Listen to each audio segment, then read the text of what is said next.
evening and welcome to Friday's edition of the Regional News.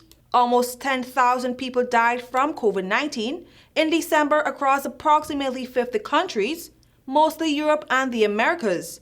The World Health Organization, with hospital admissions jumping 42%. The head of the UN Health Agency said that the spike can be attributed to holiday gatherings and the spread of the latest COVID-19 variant. The JN1 variant is now the most commonly reported globally, Tedros said. The new dominant variant appears to be much more adept than earlier ones at infecting those who are vaccinated or who have been previously infected, the Washington Post reported. The WHO is urging people to take precautions, including testing, vaccinating, wearing masks, and ensuring indoor areas are well ventilated. The vaccines may not stop you from being infected, but the vaccines are certainly reducing significantly your chance of being hospitalized or dying, Michael Ryan, head of emergencies at the WHO, noted.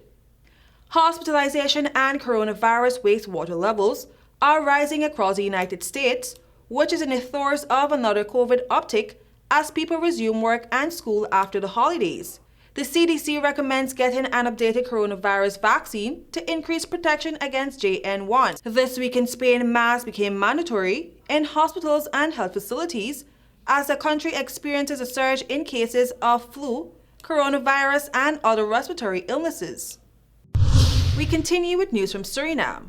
Suriname's former president, Desi Bouterse, will not report to jail, his wife said on Friday after he was asked by prosecutors to turn himself in to serve a sentence for the involvement in murder of 15 activists more than 40 years ago.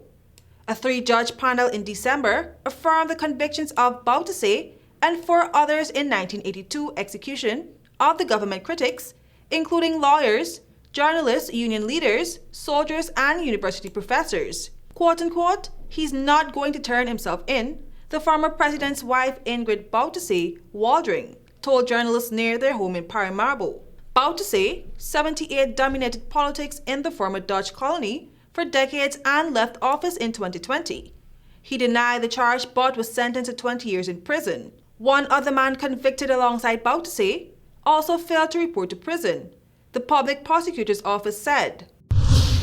We tell you now that Ecuadorian President Daniel Noboa laid out plans for 2 new high-security prisons on Thursday, part of his pledge to wage war on drug gangs, as the families of nearly 180 prison staff being held hostage by inmates demanded action to rescue them.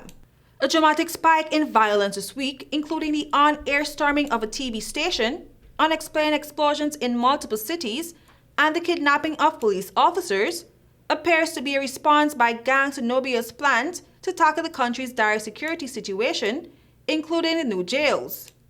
Since Monday, 158 prison guards and 20 administrative staff have been taken hostage in at least 7 prisons, but there has been little information released on the status of the hostages by authorities. Prisons agency Sinai said in a statement on Thursday that operations to liberate the hostages were ongoing.